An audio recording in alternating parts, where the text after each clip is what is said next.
Good morning, everybody. Welcome to the OK Grognard Show. It is Wednesday, December 9th, 2020, 10 a.m. Central, in beautiful Lake Geneva, Wisconsin. That's Wednesday, so it's a campaign discussion day. Last week we started in on the first edition Advanced Dungeons & Dragons Dungeon Master's Guide section on the first dungeon. And we took a chunk out of it, but there's a lot there, so we're going to continue with that in a part 2 show today. Hope nobody minds that we're going to continue. And if you do, well, why are you here? I don't know. Why am I here? Why are any of us here? Well, it's what we do when we roll dice in the dark. Gaming. Good times.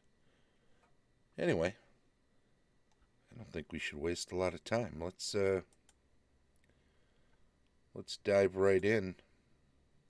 Looking at where we left off. And I'll just dip back over here. We did this section. We worked our way down on the second column of 96. There's quite a bit, as you can see, to cover. We talked a lot last week about setting the tone, setting the right tone for the game, and when I say right tone, I mean your tone if you're running the game. We talked a little about DMPCs and talked a little about NPCs that are trustworthy or not. And just to recap a little bit, it was my advice, if this is truly the first dungeon you're running and the first campaign you're running and they're new players, you probably don't want to have the first NPC they trust betray them, because then it's going to be a campaign about how nobody can be trusted. And I don't know if that's good. In my own opinion, I don't care for it. I do appreciate some people like keeping players on edge all the time, right from the start. I prefer to have a world to run a campaign with a setting where some people you can trust, some people you can't. It's not going to be 50-50. It's not going to be there's only one person you can trust. It's not going to be there's only one person who's ever going to betray you. But I think it's also true, and this is something I thought about since then, that the player characters will create. Morning, Bob. Player characters will create an environment of trust or won't. So, if the player characters are doing things that are not trustworthy, then most NPCs will eventually come around to not trusting them. And the people they will attract will mostly be people that are not trustworthy themselves. So let that be a guide too. Don't just create a world that is inflexible to the whims of the players and the way they participate in the world. Because the world is often a reflection of the player characters that are in it for their perception. So a lot of times they are going to see in the world, in the setting, what they themselves project. And if they're expecting a very harsh world with nobody that can be trusted, it may well be because of what they're bringing to the table. So let some of that guide you. Anyway, let's dive back in. Before you are three maps: a large scale map which shows the village and the surrounding territory, including the fen and the monastery, the secret entrance/exit from the place, and layers of any monsters who happen to dwell in the area. At hand also is a small scale. 1 square to 10 feet might be in order. Small scale map of the ruined monastery, which shows building interiors, insets for upper levels, and a numbered key for descriptions and encounters. Scottish Jeff here. Hey, welcome. Yeah, let's see. There was keys, interiors, inserts, and numbered keys for descriptions and encounters. Lastly, you have a small-scale map of the storage chambers and crypts beneath the upper works of the place. Refer to the section The Campaign.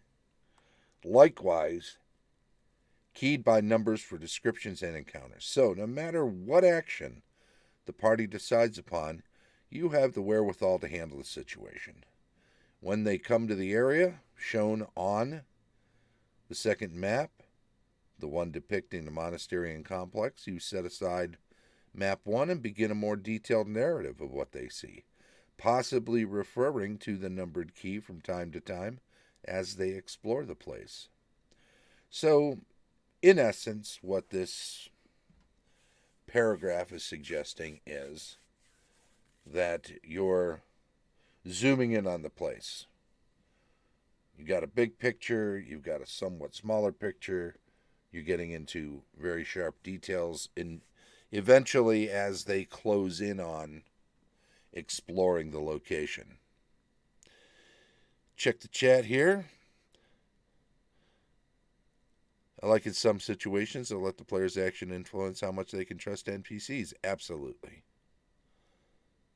Amen to that, says Scottish Jeff. Example, my guys spare a life and that person becomes an ally. Absolutely. Every action and attitude has an equal and unequal reaction and attitude in AD&D. Yeah, the NPCs sometimes are going to push back, sometimes they're going to become, even as far as in extremis, as Gary would say. They would become sometimes enthralled with player characters. They're adventurers, they're heroes. They sometimes do big things that are both ambitious and successful, victorious, exciting.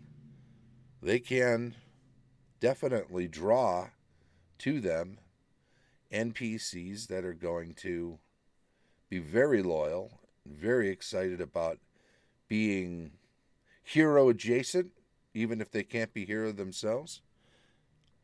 And true, agitated. Sometimes they are disruptive. Sometimes adventurers can be a uncivilizing influence on a village or town or city, creating chaos wherever they go, intentionally or not. They open a crypt up that's been closed for generations, and there's undead in there that is now spilling out into the world. Well, can they be blamed? Of course they can, and they should be. So, clean up your mess, adventurers.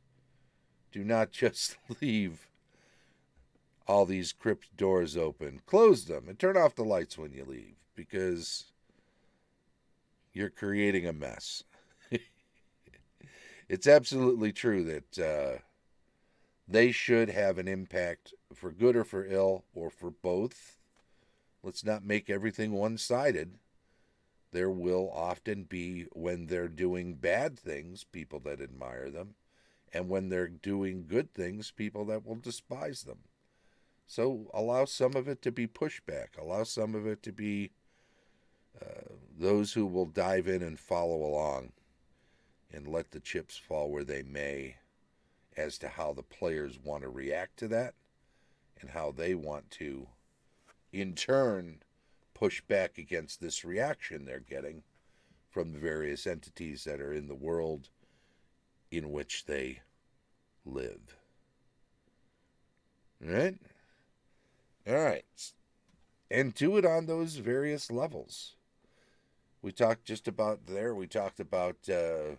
how we're zooming in to give them more details. We're giving them the big picture. We're giving them an overview of a location that they're moving into. And then as they dive in and explore, we're giving them details of that place. Let that be true of the entire setting. Keep them informed as to what the big picture might be, if it's something that's available to them. If because your players, they don't live in the skins of these player characters 24/7. There's a lot of time that gets just hand waved and glossed over whenever you're playing a game. Otherwise, you get together 3 hours a week, twice a month, and 3 months later, you've played one game in real time, one day's worth of game time in real time. Doesn't work that way. We gloss over a lot. So be sure to accommodate the glossing over by giving perspective, big picture perspective in some cases, details that help form the picture closer up, and certainly information in the moment. Here's an interesting thing. Scottish Jeff in the chat says, I'll be running a game that doesn't have adventurers. The players will be playing henchmen and hirelings whose bosses have disappeared. Seeing how these non-classed characters interact with others will be interesting. Yeah, absolutely. That could be fun. I will be interested. Bob's interested. Henry Armitage is interested to see how it goes. So will I, says Scottish Jeff. Starting in January in my Benchleydale group. Right on. Yeah, Jeff McKay is a regular DM in the Benchleydale and Beyond campaign. So if you get a chance to follow some of that over on the Sunny Calzone YouTube channel, check out some of what they're doing over there. They got a good number of people involved in that. It's the Benchleydale Academy has produced quite a few fine graduates in the forms of both DMs and players. So check that out when you get a chance. Benchleydale and Beyond. That's Tim Connolly's age-old campaign. Die-hard, first edition only gamer player has a campaign that he is still running all these years later, and he loves doing it. Let's move on a little bit. Movement within buildings is actually the same as in an underground setting. Yeah. Each square represents an area of 10 feet per side.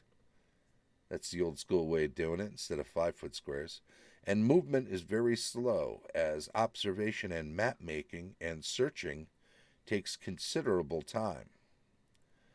Base movement rate translates to 1 square per 1 factor in a turn, 10-minute period. In like manner, examination and mapping of a room or chamber will require about a 10-minute period.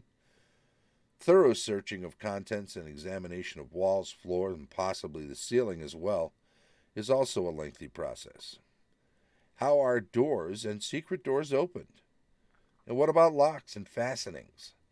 It is vital that the DM know such details thoroughly so that the mundane processes of dungeon adventuring can be carried out rapidly, clearly, and in a fashion which will be interesting and exciting. Well, I don't think anybody argues with that. That's going to be a That's going to be a matter of how detailed the players want to get into the searching. I'm not so sure that this can't be moved along a little faster too. Um, Certainly, if the players through their characters are rushing things and really aren't looking around at all. Now, if it's old school and they are mapping as you describe things rather than you just drawing things out for them, then certainly, if they're rushing, give them general descriptions. Give them occasionally give them some inaccurate mapping advice, mapping details, because if they're rushing through an area, they're not they don't have tape measures. They're not pacing off the floor of a room to determine exactly how wide and how long it is. And what if there are angles and stuff? Are they pulling out the protractors and getting all those details? No, of course not. So if you want to say, uh, if they say, well, we're just running, okay, you enter a room, it's about 20 by 30, there's an exit on the other side. Okay, we go straight for that, we just keep running, we're going to keep running, because they got a monster behind them and they're just getting the hell out of there. Certainly, it can be described just like that, no details whatsoever. Really don't focus on the architecture or construction of the place they're in. It's just a bunch of stone walls, stone ceiling, stone floor. And if they can just run across it, we don't have to tell them they're kicking up dust. Maybe we do, because that's something that even if you're rushing through, you might notice, right? So maybe you roll a wisdom check, see how attentive they are as they're rushing through an area. What about a light source? I mean, if they're just carrying one torch, even the dust is going to be tough to notice. So keep all of that in mind as a counterpoint to this idea that they're moving along slowly and searching and examining everything. Absolutely, if given the time and not pressured, I think many groups will take the time to examine things in great detail, in which case you certainly want to keep track of how long stuff is taking. If you want to play by the book, then you definitely want to do good, regular wandering monster checks or other checks based on what you know about the environment here. Maybe you're in a coastal area and at some point the tide outside is going to raise and part of the dungeon is exposed to that rising water, so you need to keep track of time because of that. Any number of reasons why. How good is lighting? Does the map get wet? Dropped in the muck? Absolutely. Little tough breaks can happen like that. What if old fumble fingers? Oh, the best person player at the table for mapping is this guy, but the player character he's running has a dexterity of 6, right? How often is he going to drop that map or his writing instrument, whatever those happen to be? Um, how well is he going to? How often he's going to stick the pen straight through the mapping paper, tearing it in half and winding up with a hodgepodge of map pieces? There's all sorts of ways that. Oh, hey, thanks, Scottish Jeff. Yeah, appreciate it. We don't.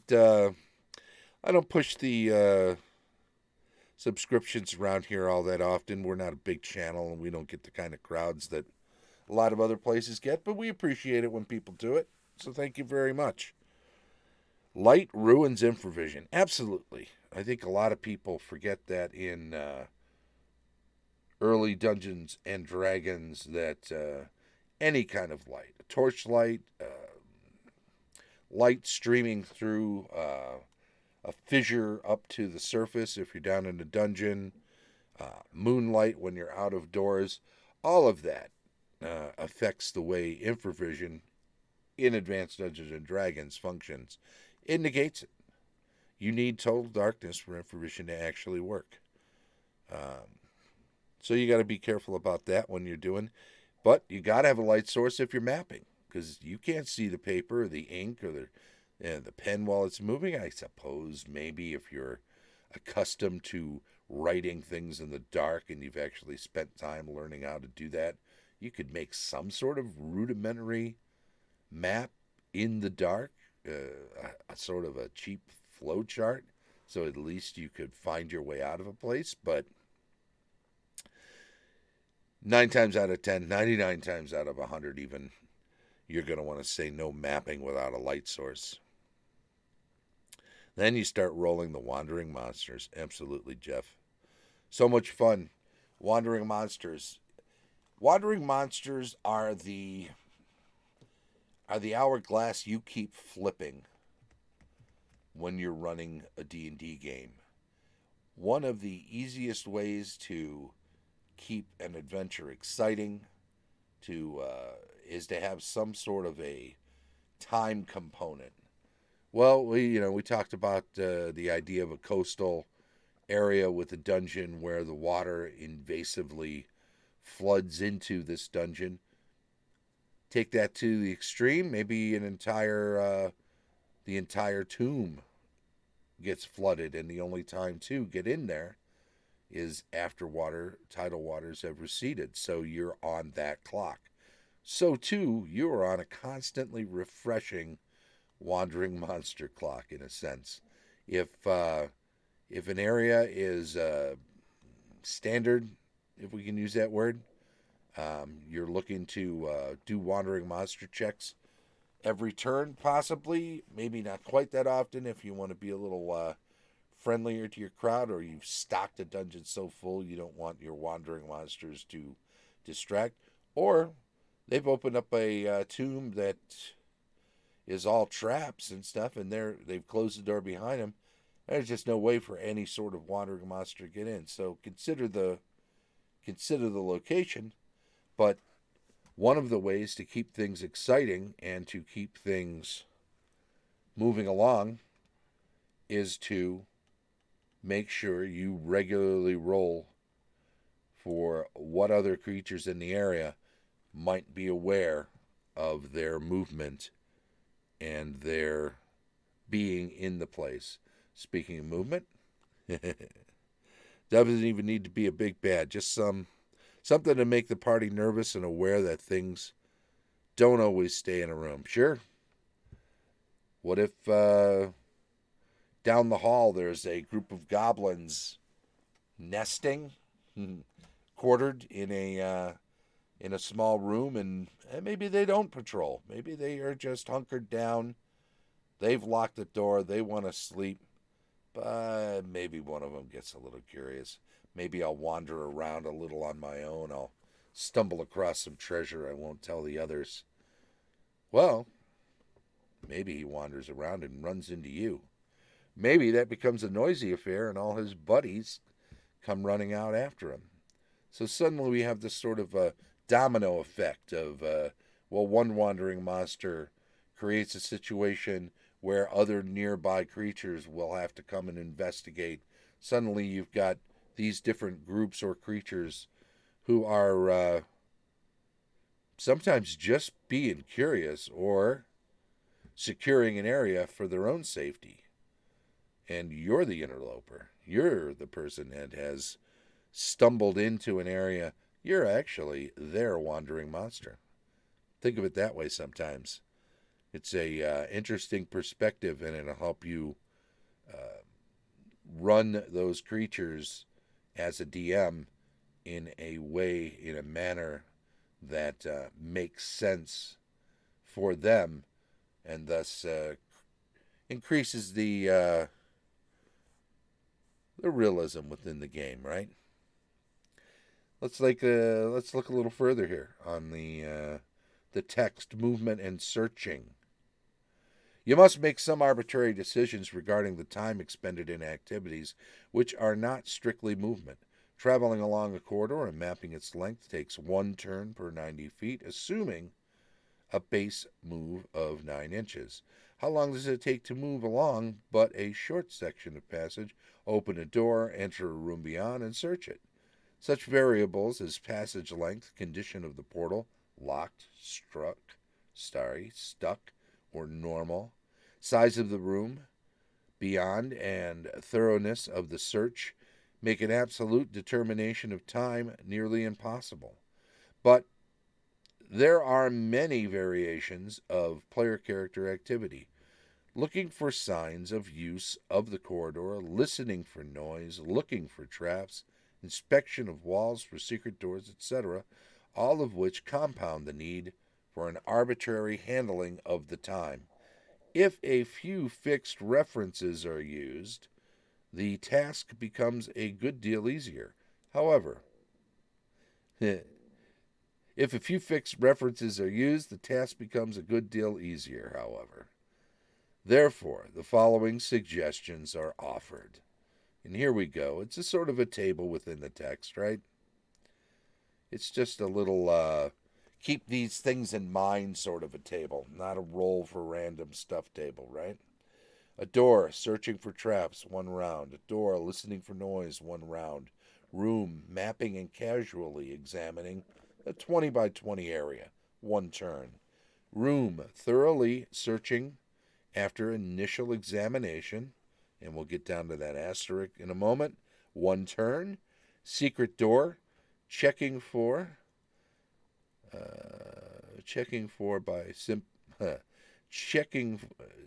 secret doors by simple tapping of floor or walls, 10 by 10 area, 1 round.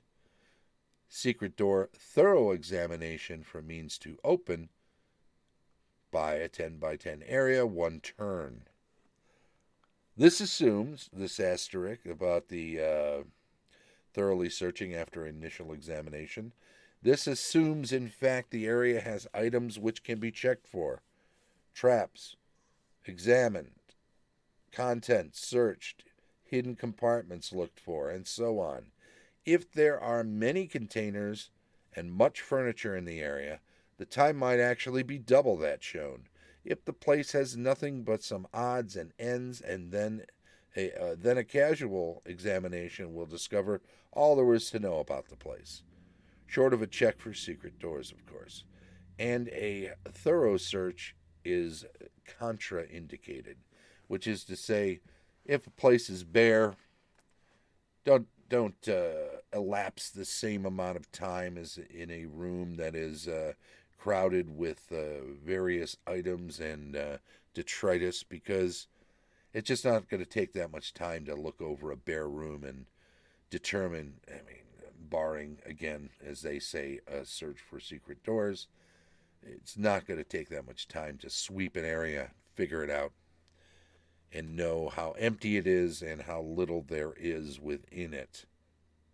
Well, I'll tell you what, detection of unusual circumstances, traps, and hearing noise, we will pick up next week with this section, and we'll leave off for the rest of the day today. I do want to say thanks for everybody who has jumped into the chat today. Scottish Jeff, hey, and thanks for the subscription. Henry Armitage, good to have you back in the house here, Bob. Hope you're gearing up for your holidays. Thanks to everybody who follows the show, and especially when you chime in on the stream chat. It is my pleasure. Please. This OK Grognard show on Wednesday, December 9th was all about campaign discussion. We were looking at the first edition Advanced Dungeons & Dragons Dungeon Master Guide, the section on the first dungeon. This was part 2 for us, and we'll do a part 3 next week for sure. So come on back. We'll pick up where we left off. We're here through December 21st, today and every day at 10 a.m. Tomorrow we'll be doing GMing tips. Fridays, building adventures, GM reviews on Saturday, rules retrospective on Sunday, weekly news and announcements on Monday, cartography and world building on Tuesday, then back around the horn to campaign discussion. next Wednesday. If you're catching up with us on YouTube, thank you very much. Please do subscribe to this channel. Give us a thumbs up if you're listening to a video or watching one that you enjoy. And by all means, feel free to leave a comment if you have constructive criticism or you want to just give us a shout out or chime in on whatever we're discussing. It's highly appreciated when you do so. This has been the OK Grognard Show from beautiful Lake Geneva, Wisconsin. Bye-bye.